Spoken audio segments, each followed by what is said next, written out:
Okay, we live now. We are live. Let me go ahead and play some music. I do not own the rights to this here music, but I am playing it, and we are live.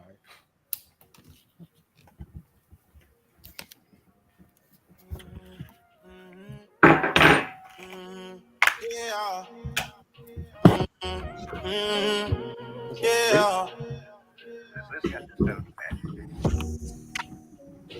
Crumbling. Crumbling. Since Granny passed, shit been crumbling. Yeah. Got a question for my family. How we supposed to play ball when we fumbling? Three, is that you? What all that? Shit is You weird. must have got a new microphone or Thought I something. never had to hear Oh, how my aunt just put my brother out.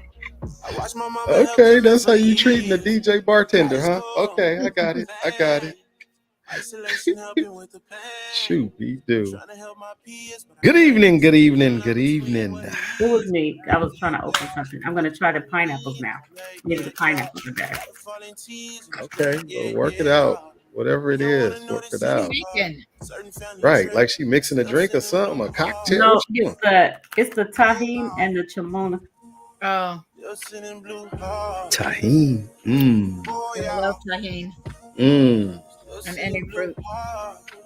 All the way from Memphis, Tennessee. I'm sure he's in Still a sending smaller blue city of heart. Tennessee, but it's my brother Snatcher, Still Patty sending Snatcher. blue What's up with you, heart. man? Or shall I say, David Haslett? What's up? Sharing life Haslett spreading Credit energy. Repair.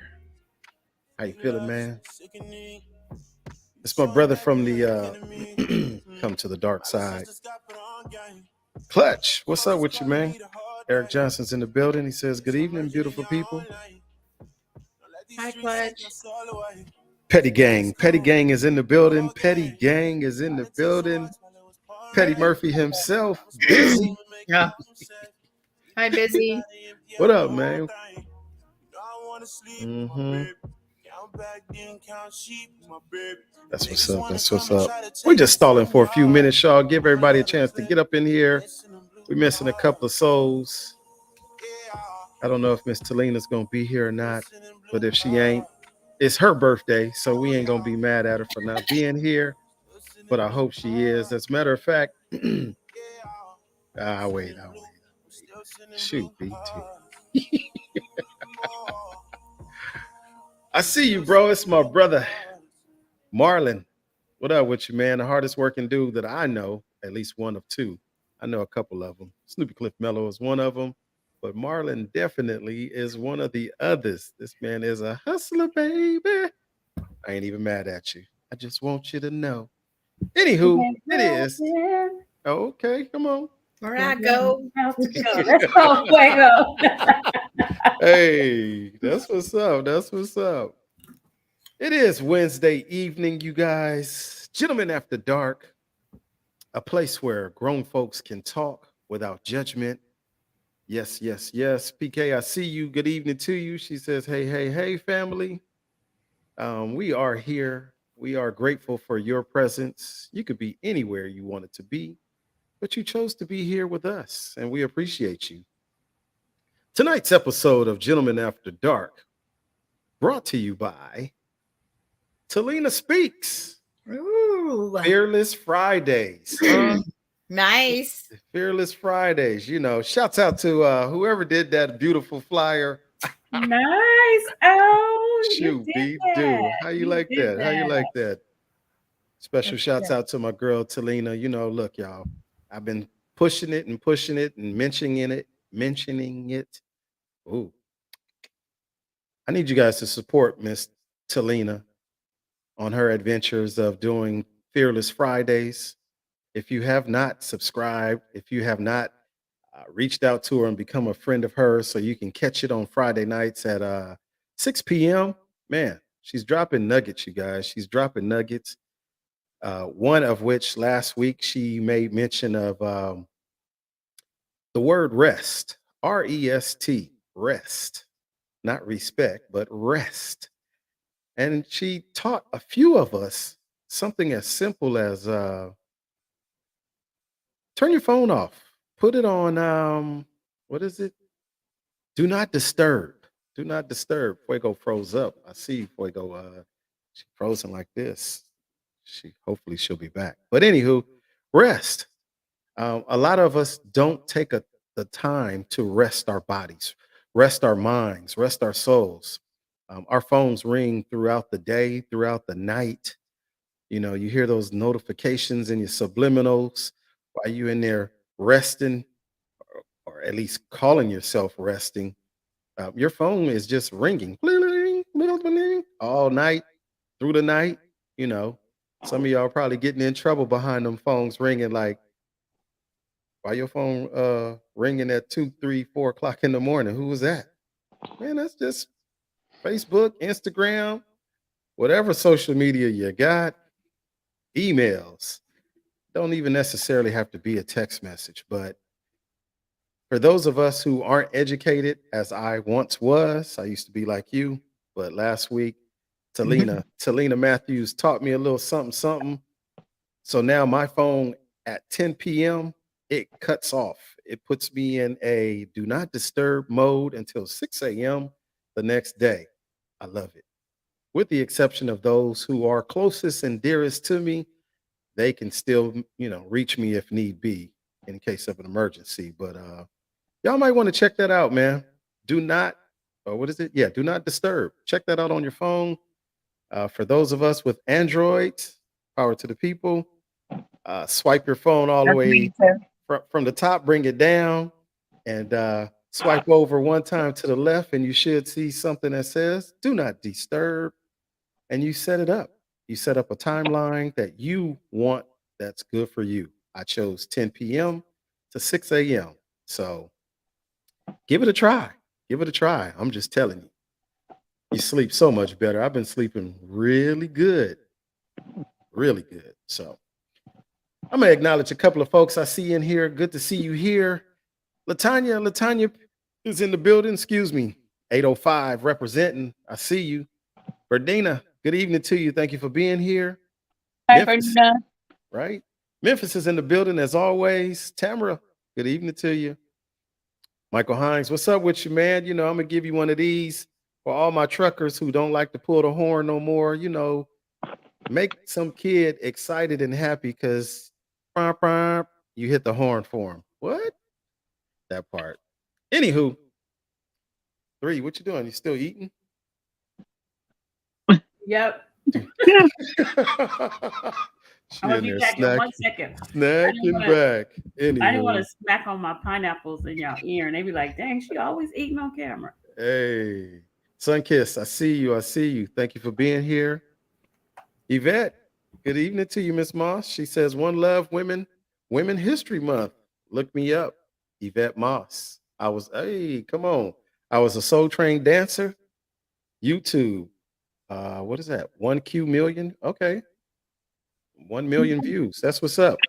Shouts out to all of us. Well, most of us anyway. 99.9% of us know Soul Train, and we grew up on it. So Yeah. thank you. Look, I'm gonna say thank you for your services, but hey, thank you for being a trendsetter. How about that? Because that definitely was where we looked for some of the trends, especially with the dancing. So shouts out to you, man, especially during this time. Well, how you guys feeling? Good. Good, Good. good, good. I don't know where Snoop Cliff Mellow is. I don't know where the dude is, but they coming. Irma's in the building. What's up, Irma? So I started us off with that spiel on the rest part. I really didn't have a whole lot at first to talk about. Like, man, what are we going to talk about tonight? Um, Let me just say this to start us off. We, me, Fuego, 3, or maybe I should have said 3, Fuego, and I, proper English. Thank you. I feel 3 kicking me under the table right now. No, not I. No Um, judgment. we are not psychiatrists, psychologists, and for me, nor am I a gynecologist. However, we are here to share in conversation with adults, other adults who want to address topics of of discussion. We got a guest in the building. That's what's up. But topics of discussion, some may be highly sensitive. Some may not be. Some are fun. We've explored some of everything. But I would like to start off with a question tonight. Uh, After what? It's been about 3 years now. 3 years since the beginning of the pandemic. I know I was told that we were never going to talk about the pandemic again. Shouts out to Miss Day, who I did get to talk to a couple of days ago, and she's Aw, doing good. She sends her love to good. everybody. She says she Oh, will be good, back. She will be back. So, good. but I am going to bring up this question. Dun, dun, dun, dun, dun. Bam. What have we learned from the COVID pandemic? What have we learned? And for those of us who don't want to be here, I get it, I get it. But I think that it's something that we definitely need to talk about because our lives have changed after 3 years of being uh, restricted, confined, etc., etc. How we move around is different now. So, and he's Hi, here, y'all. Go ahead. hi, Mello. Hey, how you guys doing? Shoot, me too. What up, man? Good evening. Thank you for being here. Okay, so the I question think is on the table. What I have we think learned? I think we have learned to appreciate things a lot more, whether it be family or some of the activities that we couldn't do while we were, locked in our houses. I think to appreciate some of the things that we took for granted before. Hmm. I agree. Thank you for getting us started. And maybe to always keep an extra couple packs of toilet paper. That part, that part, that part. What else? I think that companies learn that we can work remote, and there are some positions that we don't need to take our tails into an office for at all. Hmm. Um, I also think the appreciation of life. Um, I think those two things are the forefront for me. Right. Thank you. If your I'll give it position to you. don't require it, don't go in the office. There's no need. Hey, let's go. Anybody else? I think for me, like some have already said, I think the value of family, like just not taking it for granted and spending more time. And I think from that experience, because you didn't have a choice but to be in a home with large or a small family, that a lot of people held on to that. And Hmm. it's become a part of who they are and how they come together. Like if families now have game night once a week, whatever that is, sit down at a table to eat together differently now. I think a lot of people have continued to continue those practices. So the value of family, I think, has changed in a good way. Um, and I think I learned just a different level of gratitude, very different level of gratitude. Okay, I Miss. wonder how many have really kept some of those things going, or if they got, back into their old ways with everything getting back to normal. Oh yeah, I think there's probably a large amount. I would guesstimate that it's probably 50-50. Like some people are like, I got to get back to the grind Mhm. and lost sight of the things that they brought value to. And then there's Right, others like, oh, I like this.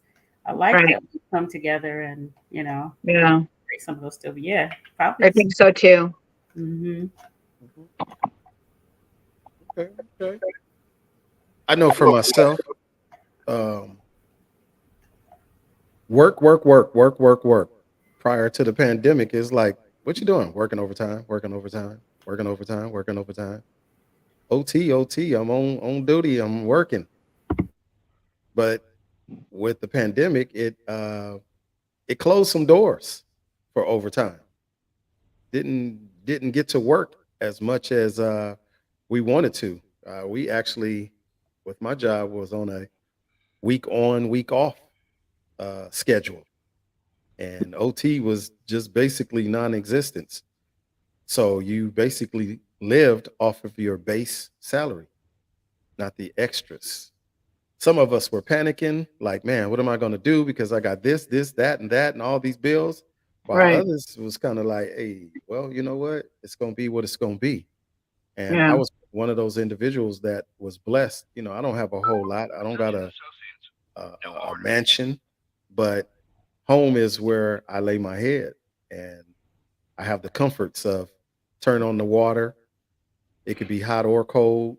Turn on Hmm. the air. It could be hot or cold. You get those fine points in life, and you truly appreciate being at home when you paying your mortgage or you paying rent, and you get to just chill at home.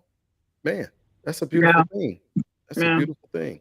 You know, be able to go in the kitchen and whip up something because you just, now, I will say the food uh, costs went up a little bit more. Why? Because we eating breakfast, lunch, and dinner at that snack, all of that. But yeah, I'm grateful for learning to keep it simple. Learning to keep it simple. The Mm. dude, what up with you, man? I see you. Good morning. How's everybody doing? Here's the thing we also learned. I'm not married, so I'm not speaking on behalf of married people. But from just from what I've seen a lot of and heard a lot of, I think married people learn that I can't tolerate your ass every day, all day. And look, and ain't supposed to neither. You ain't I supposed to. concur. I could. You Oh gotta have that man. space. All the people in the back say, "Oh, Yeah. oh, shoot, man, yeah." That part right I, there. I don't know. I guess I learned I, I learned to be still long enough to remember stuff that I already sometimes you know something, but then you mess around and you panic and you don't think about what you don't know what skills or training you have in it. Sometimes it's good to just kind of sit down and just be like, all right, get my stuff in order, get my mind in order, because in times of war, prepare for peace, and in times of peace, prepare for war. When everything is going good, always have a plan on when things go bad, not if, but when they go bad, and vice versa. Everything's constantly going bad. Okay, when things go good, what are we gonna do? Everything's going bad, but when we get all this money, what we gonna do? We're gonna blow it, or we gonna invest it? That's why when that stimulus package came out, everybody just kind of ran straight to Amazon because they didn't have nothing to do. Right. So sometimes it shows that it's bad to be idle. That was a big thing. Yeah. Yeah. Mhm. Okay. Okay. Any final thoughts on COVID? Like I said, I know Miss Day said we wasn't supposed to have that conversation ever again, but here Right. here we are 3 years later, and are we free from it? I don't know. I mean, even some of the physical aftermath. I've been talking to folks. Again, I'm not nobody's psychiatrist, psychologist, gynecologist, or GYN. Yeah, I'm not none of that. However, and it was a personal choice in some cases, and it was a forced issue in others. But for Mm. those of us who uh, accepted the vaccination by choice or force, you know, were there any effects after the fact? Hmm. Something to think about. Yeah. Um, you know, these common colds that just kind of pop up out of nowhere, like somebody just walked by and you just got a whiff, and all of a sudden you're like, "Oh, I don't feel good. Mhm. I'm sick. I'm nasally." I don't know. Do they go together or do they not? It's a possibility. So I don't know. But Is it true? Is it true that they were saying something about? Because I don't know, but is it true that they were supposed to be some kind of like a class action lawsuit for the people who lost their jobs and stuff because of not receiving the vaccine? I mean, that's something that water cooler talk at work. I heard it. I mean, we talked Yeah. about that. I was wondering. hey, Uh, you know what? There I've heard were about it. a But I lot didn't of keep them up. people, I don't know how true it was, but I know that there were a lot of folks that um, I'm gonna say were excused. you're Terminated was the word I was given. you're excused, but Terminated and give you your key. meanwhile, there are others of us who, I really didn't want to take the vaccine. But guess what? I had to in order to stay employed. So, that was a choice that wasn't an easy one to make. And for me, going back to the homeless status just wasn't an option for me. And it still isn't. So, I did what I I thought was chose not to best. take it, and that was the best thing I could have done. Me personally, Right. because I wasn't going to be taking it because I really feel like I need to take this to protect myself and to protect my family. Had I taken that vaccine, it would have been because they told me I had to take it at work to keep this job, and I decided not to. And my supervisor was like begging me to stay, and I was like, "Nah, man, I'm not gonna. You're not gonna make me do something just to keep a job when I was looking for one when I got this one." He was like, "Man, I really wish some more of us had stood up like you're making a stand. Maybe we wouldn't have to be in this situation." I'm like, "Yeah, but y'all didn't." So. Right. No, Yeah. I don't need to cry over spilled milk. It is what it is. Let's just keep it pushing. Six in one hand, half a dozen in the other. What do you do? What do you do? Right, right. What do you do? Man, I wrestled with that like WrestleMania. Remember Oh, Royal Rumble? That's what it no, felt like. not That's what it felt like. WrestleMania. Cause I got all these on one side, yeah, do this. Then on the other side, no, don't. You see what I'm saying? And it's all that, that back and forth. Like, should I? No. Should I? No. But if I get this job and I can keep it, no. But then, what is it saying about me? How can I tell my kids to stand for what they believe in? But then I go with this. Right. You see what I'm saying? Like I had a bigger picture to look at than just keeping a job that I literally had just got like a few months before. It was bigger than that for me, Yeah. Well, I'll say this much, and let me highlight it. Miss Yvette says, I appreciate being alive. I had COVID and I was hospitalized. Health is wealth. Thank you, God. We lost a Health is wealth. lot of good people A lot. due to COVID. We Yeah. lost a lot of good people. William Nesbitt, rest in peace. One of my guys that, just as young as I am, COVID. COVID. It's the sad part of life, but it's common. It's more and more common for us as we continue to grow older. So let's be grateful, for those of us who are still here, survived the pandemic, if you will. I don't know if it's still here or if it's not, if it's coming back. I don't know. We just dealing with it as it comes. So just keep that in mind, guys. Just keep living as best as you possibly can. Um, be strong. Continue to be working towards building your immune systems. I know that was a big push for a lot of us. Do this, do that, take this, elderberry, echinacea, so on and so forth, so forth. That way. All of that. So, is it gone? Probably not. Was it They said always here? it's moving Yeah. towards endemic, so meaning it's gonna be something more like the flu.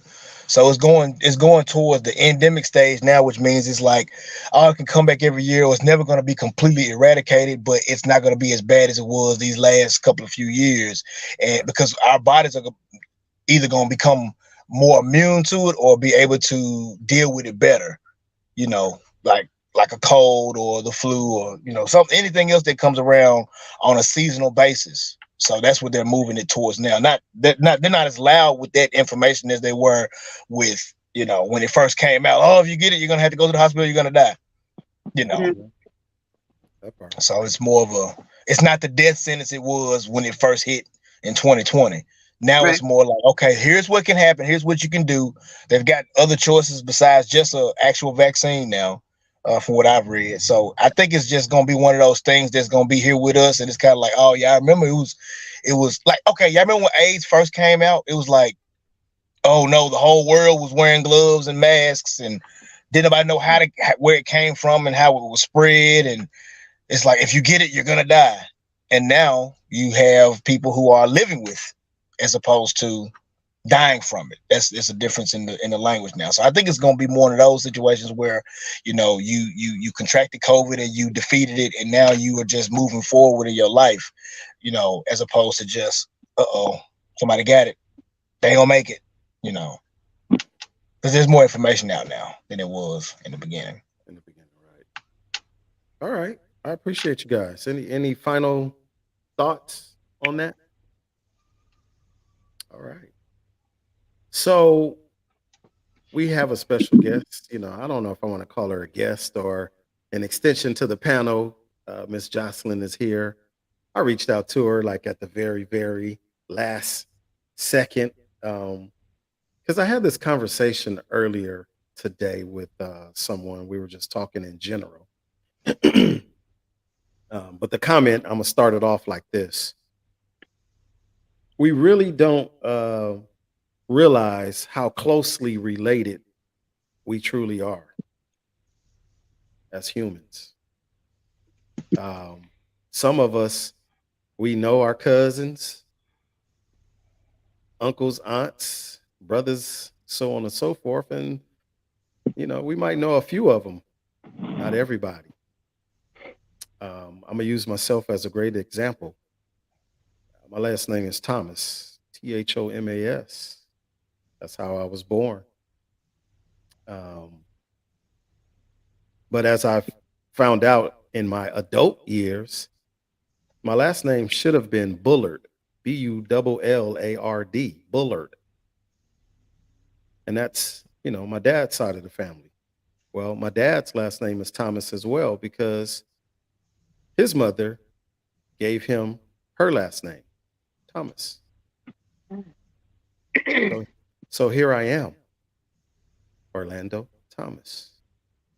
I have no clues. I have no idea other than what I've heard from my dad, which his dad's last name was Bullard. That's it. The only part of that family that I know of is verbal. Never met anybody in person. I'd never met my grandfather, my dad's dad. My mom's dad is a Thompson. I met him, Winford Thad Thompson, out of Mississippi. Outside of that, I don't know. But here's the scary part. Thank you, social media, for connecting the dots on a lot of us. We got lots of cousins, first, second, third, so on and so forth. But a lot of us don't really know our family. And we meeting people every day, you guys, across the country, in our own backyards, so on and so forth. To the point where my question, is it ancestry or ancestry? And it could be quite taboo because some of us don't know. Some of us are adopted. Some of us are products of family secrets. We don't know. Jocelyn was on the show maybe a month or so ago, and we were talking, and some statistics came out about some of the cases that she's dealt with stem from incest. So the conversation that I had this morning, what if you did find out that, you know what, this person that you then met and fell in love with and so on and so forth is really your family? What are you gonna do? I guess just go and start packing. He said, "Go start." Where are you going? Look, man, it's up. Look, okay, I'm gonna just go ahead and say it because this was this is my upbringing. If you are dating somebody and you come to find out that y'all are, as we say, some kin, that's it. It stops right there. And the reason why it was such a big thing with my folks is because it was a big thing to make sure you wasn't kin to them in the first place, because there was a few families in a very small, tight-knit community. So it wasn't hard to be someone's third or fourth cousin by blood, because somebody over here married somebody in your family. And you see what I'm saying? It wasn't hard to do that. And because everybody's in a small, we ain't talking about a big city. We talking about a rural, not even a town, but just out there in the country, out there in the sticks. So it was a big thing to make sure you weren't related to somebody that you were dealing with on a romantic level. And then if you found out that you were, it wasn't nothing to talk about, because what you gonna do? You gonna stop hanging around all of your family, and they gonna stop hanging around all their family? Because every time y'all show up, they gonna say, y'all know y'all related, right? Y'all still coding. You see what I'm saying? So that's why I said what I said, because that was my upbringing, because that was a thing where, the kissing cousins whole situation, where people was, they found out they was related, they just kept it going, because I don't know, but that'll bother me, I think. You said that would bother you? Yeah, I mean, to find out that the person that you in a relationship with is in fact a relative of yours. Because I mean, truth be told, we always make jokes about, somebody's, they kissing cousins and this, that, the third. So if you find it out, it's like, no, okay, now that ain't funny no more. And like, it's a real thing. Especially if you're gonna deal with like having kids and things of that nature. That's something to think about. You get to playing around with the genetics if you want to. You're gonna end up seeing something that you ain't gonna never be able to stop seeing. It's in your child, you know what I'm saying? From whatever type of if there's a deformity, or it could be a mental situation. Right. Okay. Way to get us started, Devin. Anybody else? Hey, we quiet tonight. We not quiet. Okay. Hi, everybody. I'm actually dealing with 2 cases right now of incest. A lot of our cases, not a lot. I don't want to say a lot. I need to take that back. Quite a few of our cases are African American and Hispanic families, which is the majority of what we get. One of my cases currently was a young lady who was molested several times by several different men in her family. It seems like when one found out she was molested, it just kept going, and it was uncles, cousins, neighbors, quite a few. She's 16 years old. She has conceived her second child recently, which is why we came into the case. And of course, everyone has scattered. But one of the people had been arrested, and so their DNA was in a database, and come to find out, it's her mom's brother that raped her. And so she had her second baby by him. Her first is by her father. Yeah. So that she is beyond traumatized. So that's one aspect. And then I have an African American young lady who was molested. So these 2 cases are both molestation cases, but it's something that is becoming very, very common. And during COVID, and I'm going to bring it up, one of the issues that we had at DCFS was that we weren't getting reports. And the reason why we weren't was because the children were home. They were with their molesters, with predators, whether it was a family member or a neighbor or the mailman. I don't care who it is. And so they were fearful. And so reports weren't being made. So our numbers went down. We get our calls mainly through the schools because children say something, or a neighbor waits until a family leaves a home and then they call in a report to the hotline. Our numbers were very down probably the first 6 months of COVID, and then obviously they're back up now. I want to say out of the 140 cases in my current South LA office, it's only 10 of us that do the work that I do out of this office. I want to say 40 of them are sexual assault from family members, rape. So sexual assault is when you're under the age of 18. Rape is when you're over the age of 18. I've griped with these terms for a very long time. So just to kind of give you guys some like look into what I deal with on a daily basis, it is a struggle for me. As long as I've done this, I don't understand it. I don't get it. I'm afraid to leave my own child with anyone, not even her dad. I don't give a darn. I don't want to curse. He's not allowed to give her showers, baths, none of that. And that's my husband. So it is just a really hard struggle. These two cases are really, really taking a toll on me. And I feel for these young ladies, and they're both very, very good mothers. They are both determined to persevere and be parents to these children of incest. And so one of them, we're working to get her into a shelter and get her emancipated from her parents. It's been a real struggle. So I've had my work cut out for me, hence why I haven't been on for a while, just because I'm very busy with these two cases. I currently carry a caseload of 9. So it's just been a struggle, but just to kind of give you guys some insight. So yeah, that's where I'm at right now. Thank you for sharing that. I was looking on. I think I Googled it, and it was definitely saying that incest is vastly underreported, and what is it? 10%, I think, was the numbers. It is 10%. And we only get it because the children or the person, because it's not all kids, are afraid to report.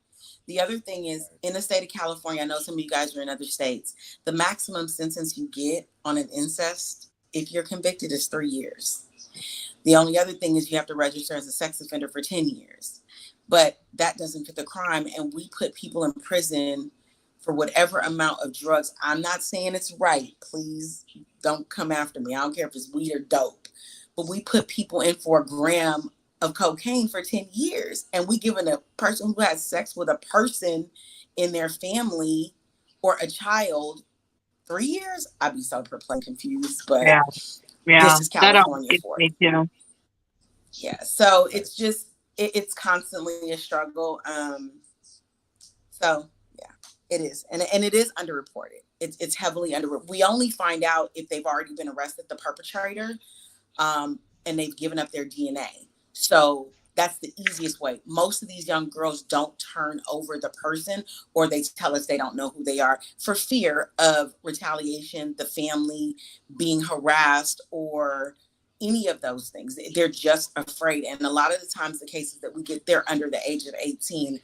And so it is very, very difficult. But if they've been to jail, then we get the DNA. If they haven't, it's really difficult. That's crazy. Again, it's a very sensitive topic, but it definitely sparked a thought in my head. Like, man, the amount of people that we come in contact with, and we really don't even know the full extent of our families. My parents from the South, they moved, from the South to the West Coast. So there's that branch of the family that's extending.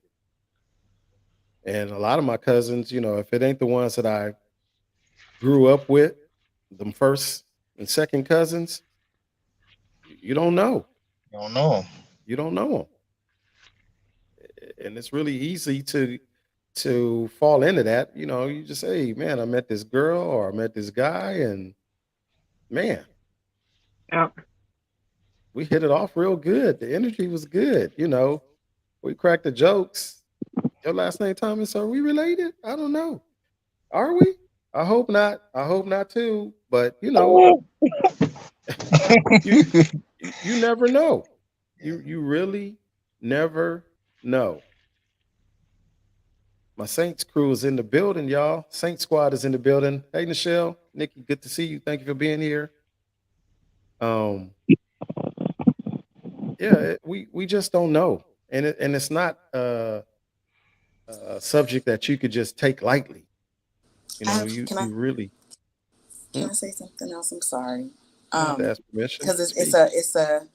it bothers me.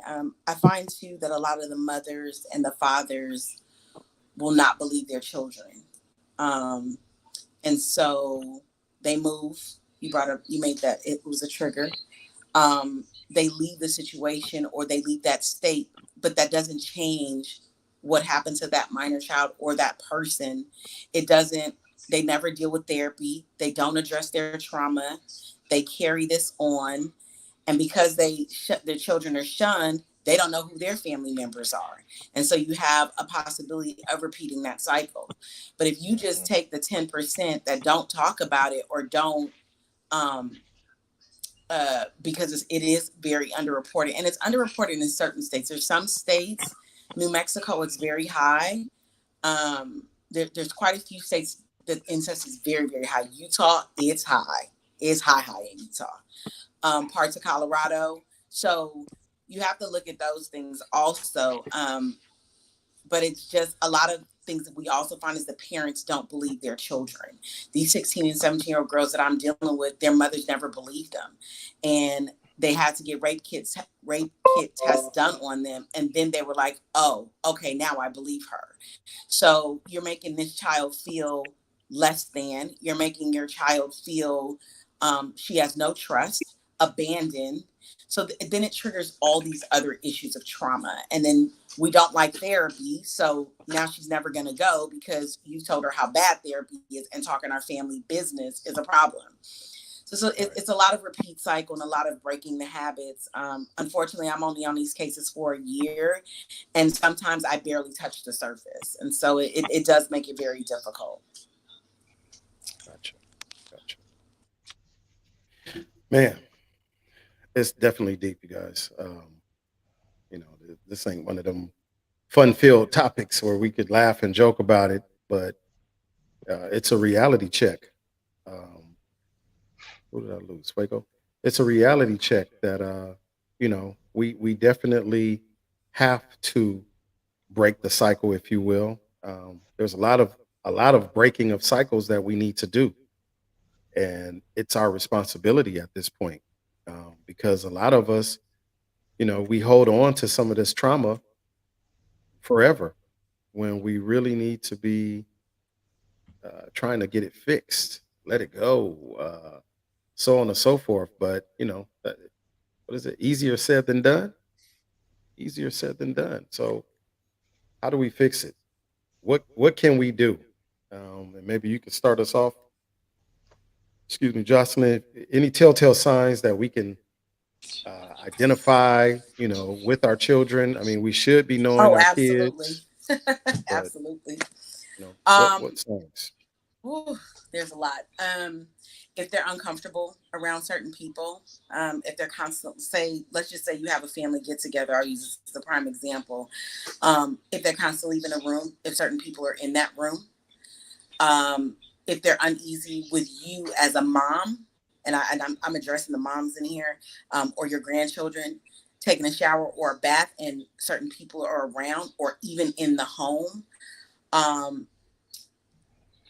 The flip side of it is a lot of children or young people who've been molested, raped, assaulted, they're very frisky in how they dress.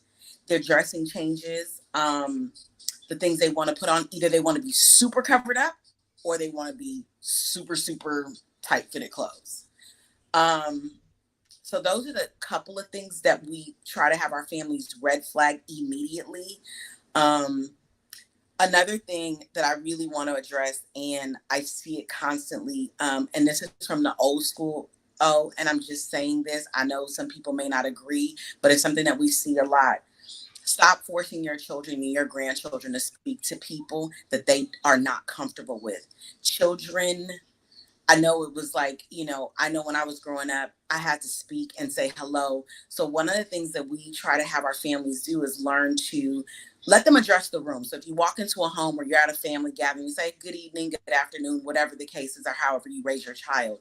But stop forcing your children to hug people that they don't know, or they this is your great aunt such and such. They don't know them. Let them come around. a lot of times kids have they have a sixth sense and they know. And if they're not comfortable, don't make them. I never make my daughter hug people, give people a kiss. I never make her do that. If she wants to or she feels comfortable, and most of the time, the first time she does not, it might take her the third or fourth time. Stop making your kids and your grandchildren do that. It is a very telltale sign for us of molestation and inappropriate touching. Like, if they're not comfortable, let them go around that person. So I'll use you, as an example. If you and say, you do need to say hello or like good afternoon or good evening, but that's about it. If she doesn't feel comfortable, I'm not going any further than that, just because you do have to address your elders. But one of the biggest things that a lot of our clients have told us is, we were forced to be in, all the kids go in that room, or because children are seen and not heard, or I was forced to give my great uncle such and such a hug. And that was one of the first things. And so when that person went and gave them a hug, they felt them up and down. They felt uncomfortable. Right. It was inappropriate. So those are just a few things, and this is just barely touching the surface. I could give you guys list of things that kids have told us. So those are just a few things I like to bring up. And I know it's a lot of how we grew up. So yeah, and if anyone ever needs any information, or I have a ton of resources, I don't like to just give it out to anyone just because, some people are uncomfortable. If you're looking for books, if you're looking for anything to read, you can always hit up or hit me up directly. I will give you that information. If you're looking, I do home visits. And so every now and then someone will ask me if they can go with me. If you're ever interested, I do have to get my family's permission. You are always welcome to come to see the kind of work that I do. I'm always open people to knowing and understanding the kind of work that I'm out here in the field trying to accomplish. So I just think that it's a good thing. And I love that you're doing this topic. So yeah, but those are the things you look for. Appreciate you. Cliff, what up with you, man? I see you. Thank you for being here. Saint Squad is in the building heavy tonight. That's what I'm talking about. I see y'all. What else? Mello, you good over there? Oh, I'm good. You good? He said, "Oh, I'm good." Oh, you just good. Yeah, man. I like you said, it's part of our how we were raised, our upbringing. There were a lot of that's not happening over here situations. Even in my family, we didn't go to people's houses and spend the night. We didn't do none of that. My mom was very protective. It takes her friends, our quote unquote aunties at this point in our life. Like, man, wherever your mama was, y'all was. Y'all didn't go nowhere. You wasn't out of sight. It was none of that. And even as we grew up and got older, Snoopy Cliff Mello can attest, somebody had an eye on where we was, whether it was the backyard or the middle backyard. Somebody mama was watching all the time. And it was almost like our parents, our moms for that matter, read from the same book on how to protect your child, how to watch out for your child. We wasn't doing none of the unnecessaries or the unwanteds. She raised her Zoom. I'm sorry. And just one more thing, parents and grandparents and whatever, social media and games. One of our newer cases that my coworker has, her daughter, I think she's like 13, connected with a guy on Roblox. And he came out here from like Tennessee to meet her. Wow. So games, YouTube, anything that your children have access to. I have all the parental rights on my daughter's stuff. But again, there's things that can slip through. That's just another thing to look for, because these predators are really going to try any way and any means to get to your children. Right. It's just a telltale sign. Social media wasn't around when I was young, so I didn't have that influence. This generation has those influences of social media. of Roblox, of YouTube, of all of these devices. And for some reason, these predators know how to get through to your kids. Sending random text messages to see if you respond. So that's another thing that we've been seeing recently. They just send a random text to a number and to see, and they're predators. So just things to look out for. And it's definitely, as a gamer myself, the amount of kids playing what I identify as an adult game is It's out the boom. unbelievable. It's unbelievable.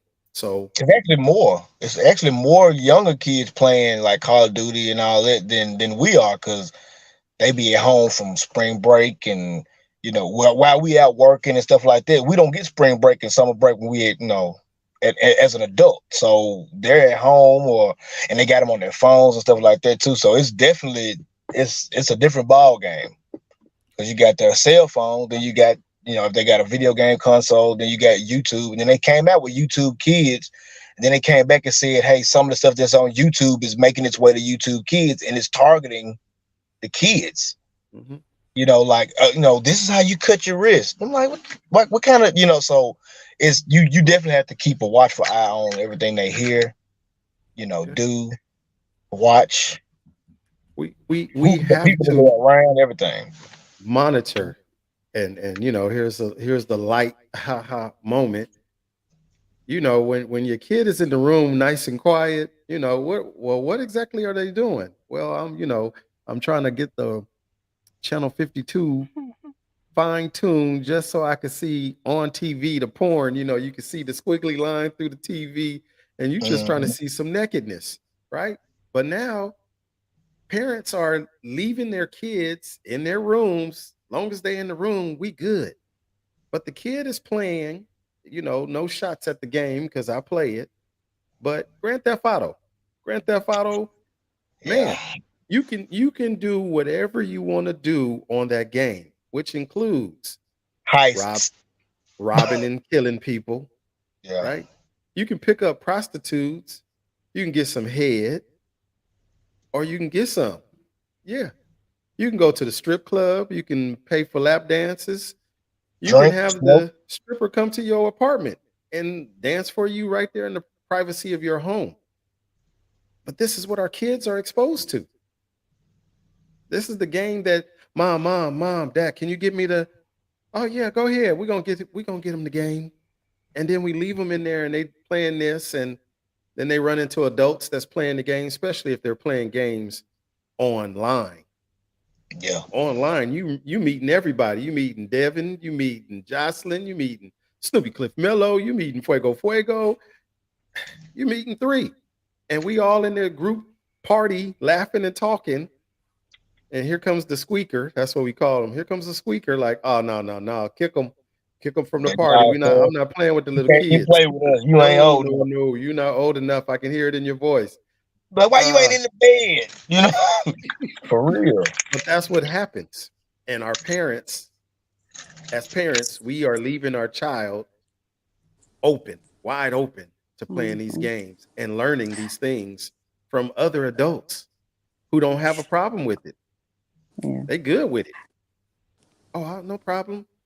Now, yes, some of the kids they sharp as a tack when it come to playing these games. They know how to do some of the stuff because some of our old minds, you know what, I done complicated this. I just need to cross the street, but I'm trying to Mhm. devise the best way to get across the street. When all you got to do is just run across the street, and they'll teach you that if you listen. So Michelle said tetherball pole. Yeah, tetherball pole, huh? That just leads to brown chicken, brown cow. Here we go. Anyway, Um, Another thing, I was gonna say, one of the things that we encourage our parents to do is, as part of their nightly responsibilities for their children who are of certain age or super young, is have them bring their phone into the parents' room and leave it on the dresser at night. My personal experience, she's now 17, but my stepdaughter, she's on our phone playing. She lives between her dad, myself, between my husband and I, and in her mom's house. And one day I was just looking at the phone bill. She was probably like 12. And I see all these messages in the middle of the night. We sleep. I'm not thinking nothing, right? So I'm like looking at the numbers and I'm like, okay, who the heck is she texting? And it was her friends. But when I'm thinking that she's sleeping, she's up at night texting and God knows whatever else. So as a result of that, up until now, she's 17, until she turns 18, her phone has to come in our room. By 8 p.m., it just has to be in our room. There's no reason for you to be texting by 2 or 3 in the morning. And I was like, the school was calling saying, oh, she's falling asleep. She's tired. And I'm thinking the whole time she's sleeping. Mm-hmm. So that's just another thing that we encourage our parents to do, is to have the children bring the phones into their room, put them on their dressers, whatever you need to do as a parent, because a lot of things happen at night, and us thinking, oh, our kids wouldn't do that. You have no idea what your kids would do late at night. So just another recommendation. Right. Especially when they think that you're asleep, because I know exactly what she's talking about, because I'm more of a night owl. I'm at work now, so if I'm at home, I might just wake up and I'll be up for 4 or 5 hours, and I'm gonna go in the kitchen, give me some water, something like that. I'm like, why are you still up? What do you watch? Give me the remote, because I was asleep, and that's when they took that opportunity to go and watch whatever. He loved him some YouTube, so he goes on there because okay, well, daddy sleep, so I can go ahead and watch it. But then when I wake up, it's like, why your eyes so big, son? I'm not a ghost, but you looking like that because you doing something you're supposed to be doing and you caught red-handed, So you definitely have to keep an eye on them, because they think they so slick, and they, for some strange reason, they think that whatever they're doing is brand new. It was just invented. My kids tell me all the time, Daddy, what you know about that? I'm like, nothing. Keep doing it. Keep doing it. Because I'm telling you, doing this. How you know about that? What you know about that? I'm like, none. I just came out this age. Benjamin Beard Button. no. Okay. Beard no.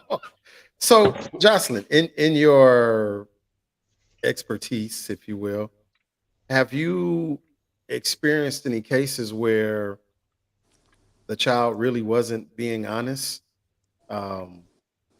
They lied on a parent, they lied on a family member, like this person did this and did that, and it really wasn't the case.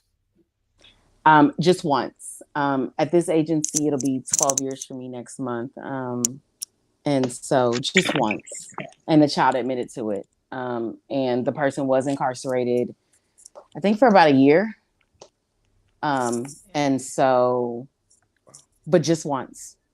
And I've worked for Covenant House with homeless. I've worked Children's Hospital, and now the agency I'm at in South LA, just once.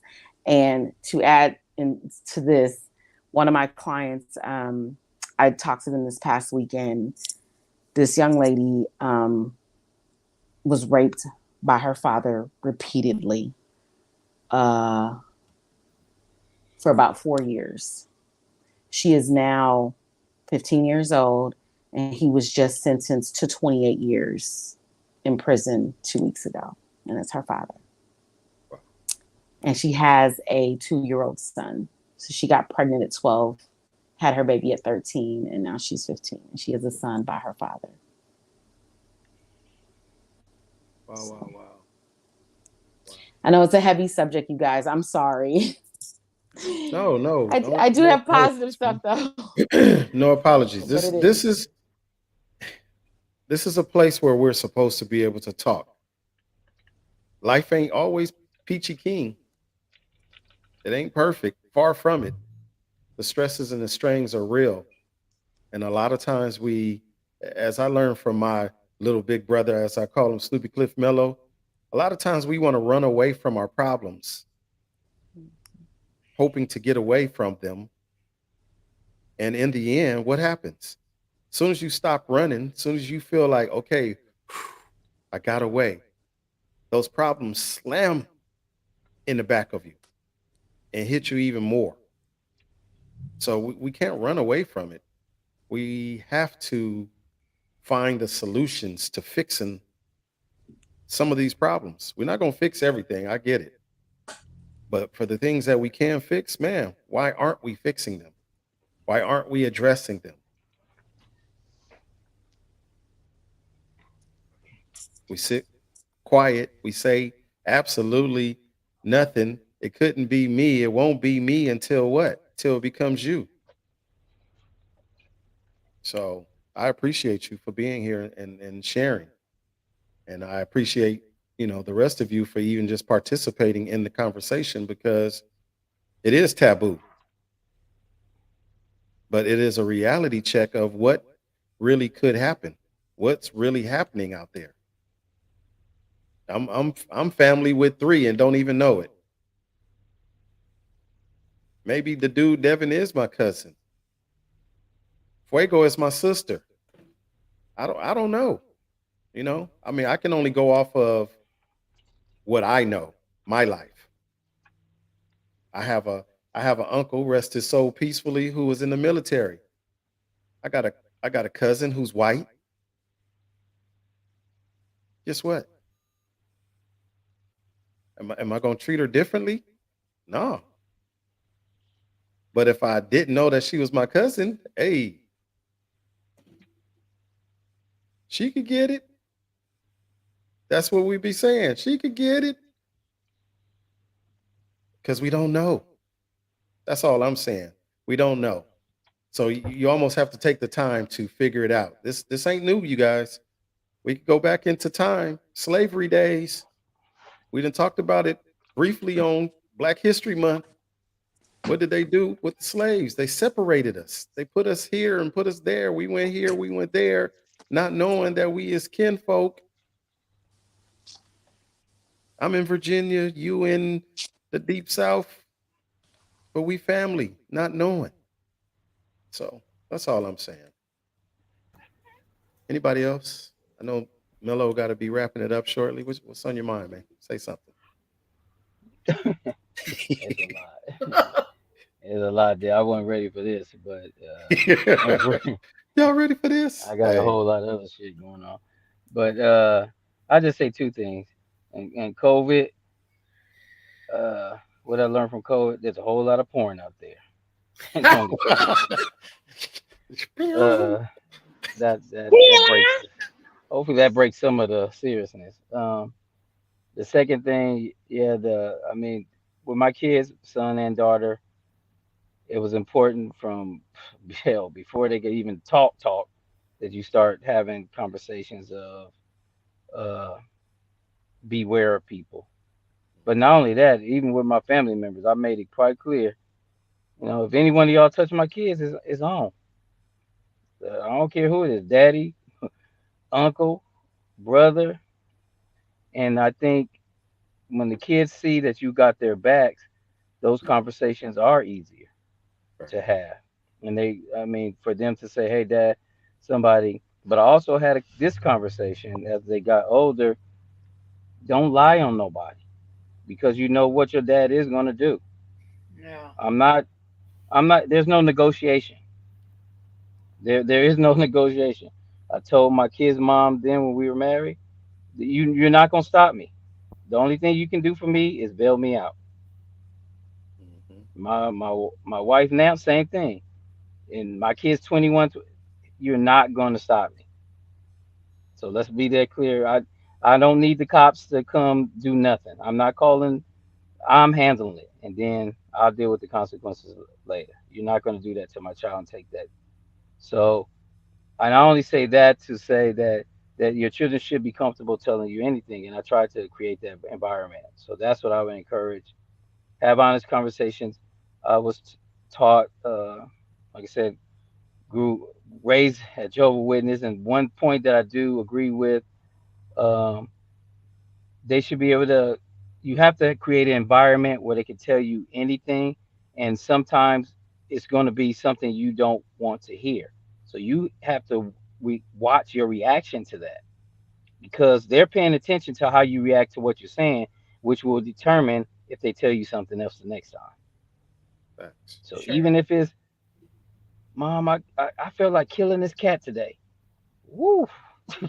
You Right. you gonna have to step a little back to address that the right way, because you may want to fly off the handle the first thing.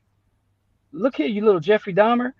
No, you gotta, you gotta be careful, Right. because I've seen parents react that way to the slightest thing, and you wonder why your kids go off and do X, Right. Y, and Z. It's your reaction.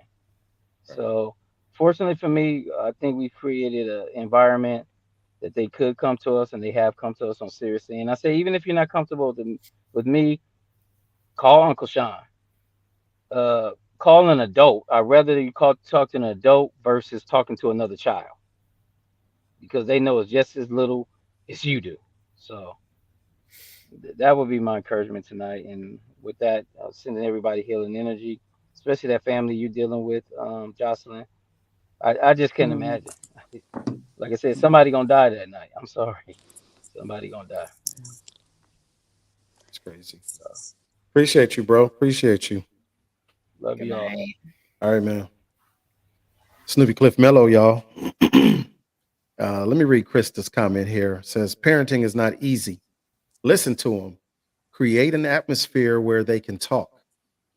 Listen, do not react. Absorb what they say and respond once you have processed the conversation. She is Yeah. absolutely 1,000% correct. But the And part you just said and wasn't. also also honor if they say no, I don't want to talk. Like meaning not right now, because I do that. My relevance is sports. Like if there's been a bad game, Right. I've learned that not to ask all these questions and get on them and that. I would just say, hey, how you feeling? I'm all right. You feel like talking? Nope. Okay. But then at least an hour later or 30 minutes later, when it's a calmer situation and I know he's coming out of it, I'll go in his room and just sit on his bed for a minute and just kind of like, hey, you want to talk now? And then I'll just ask some light questions and then he'll start talking. Then I know, okay, it's good to start talking now. But as parents, we also need to honor when they say, I'm not ready, Right. and not pushing and pushing and pushing, because sometimes what we're doing is closing them, making them close up. Because when we poke and ask too many questions too often and repetition, they don't want to hear us. So we got to learn to pause and go back to it at a different time when they're ready. It's just like in the setting that I work in, teaching, we get some really tough children sometimes. But in order to teach self regulation and help that 3 to 5 year old understand about what self regulation is, you want to start your morning off and highlight that when they're in their best moment, when they're good and they're happy. Like you teach when they have this capability to learn. But once they have the meltdown, there's nothing you can, there's no going in. So the same with our kids, like when with something like Krista said, like we got to listen to them, but we also have to be in this place where we can pause and give them some little, give them time a little bit, but go back to it and wait till they're in this good spot to talk to them. Is that always going to work? Maybe not. Right. But again, if we don't let them have their own moments to deal with their own feelings and their emotions, then we're just putting them in this box where they never want to talk to you again, especially if you pressure them.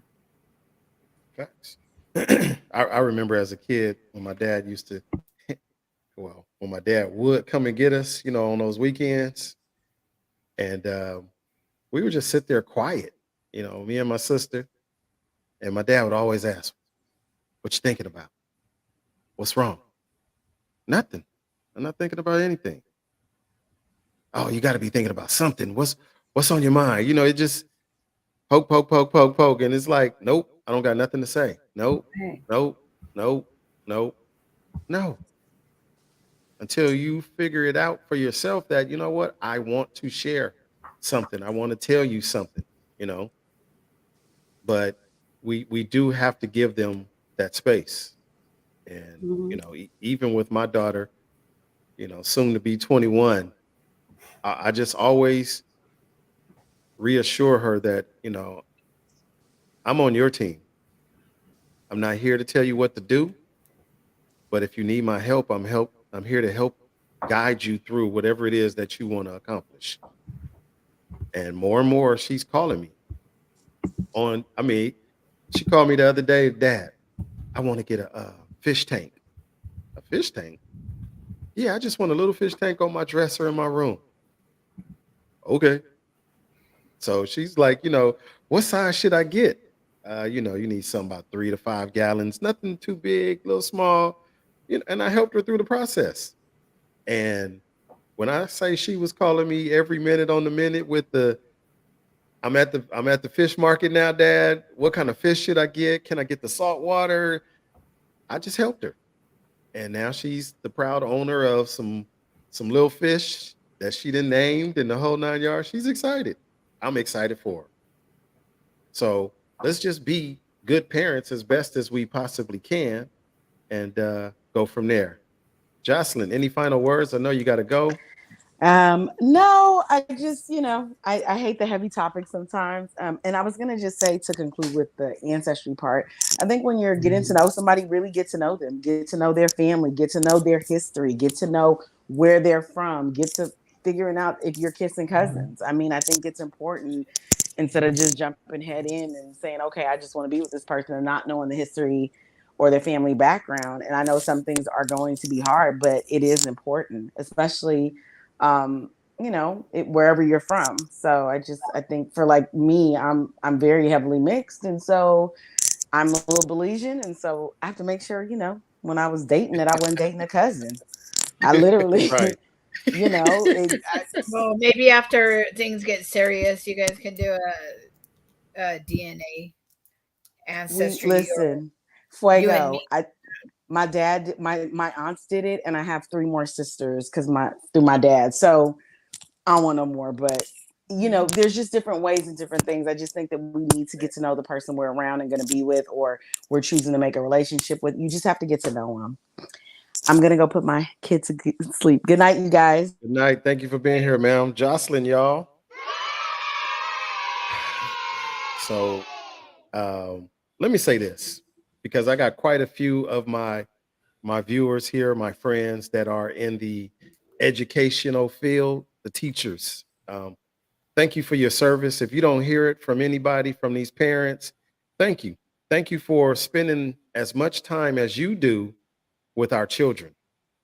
Um, Parents, do your part.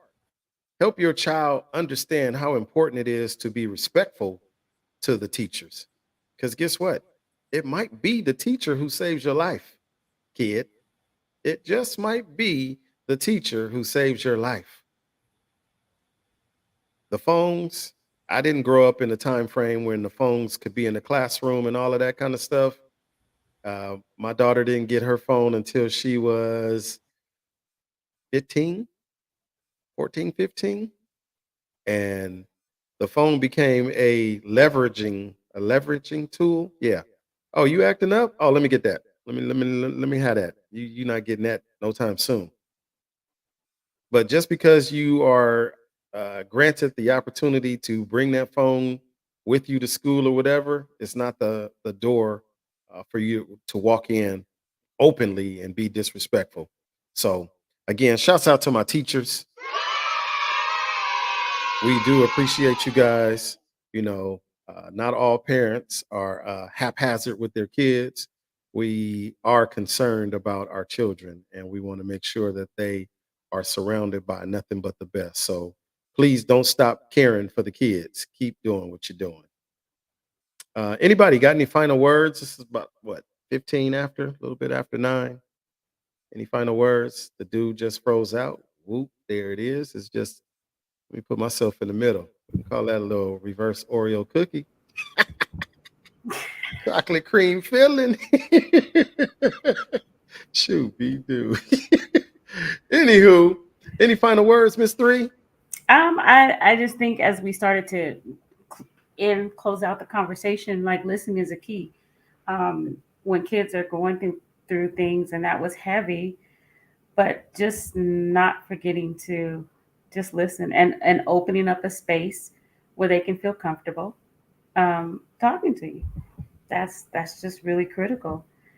and not assuming and taking away this whole generational mess. Because we're seen and kids are in our culture are seen and not heard. And no, listen to what kids are trying to say to you. Listen to them. Don't say I'm the adult, so you just need to listen. That's where we're losing half our kids, by this aggressive adult behavior of children being seen and not heard, because of what our generational things have done to us in terms of grandmothers and, big mamas. And I'm not saying we love them all the same, but we got to shift a little bit and step into something new and different where we listen to our kids. Okay. Thank you. Fuego, any final words?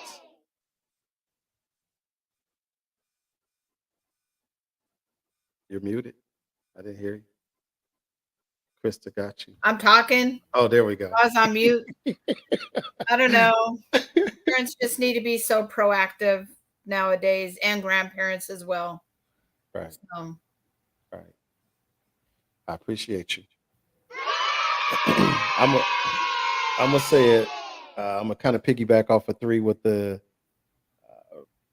break those generational traits. If Jesus Christ himself could be invited to sit amongst the grown folk, if you will, and have conversations with the elders, why wouldn't we want our children to be in our presence for more than show your big mama that dance? Go ahead, do that dance, do that dance. No, let's tap into their brains and see what's going on in their worlds. Please and thank you. You guys, it's our kids are the future. They are going to be the ones that's going to be taking care of us as we get older. And remember this: the resentment that they have for you begins at an early age. The resentment that your child has for you or could develop for you begins at an early age. So you don't want to have them carry that on until their adulthood. There we go. Until their adulthood. Let's get those things fixed. Again, make those teachers your partner, not your enemy. With that being said, my final words tonight, you guys, and I'm gonna just do like this. Sorry, ladies. Oops, not the one I wanted to do. I wanted to do that one. Here we go. So look, this was episode number 12 of Gentlemen After Dark, a place where grown folks can talk without judgment.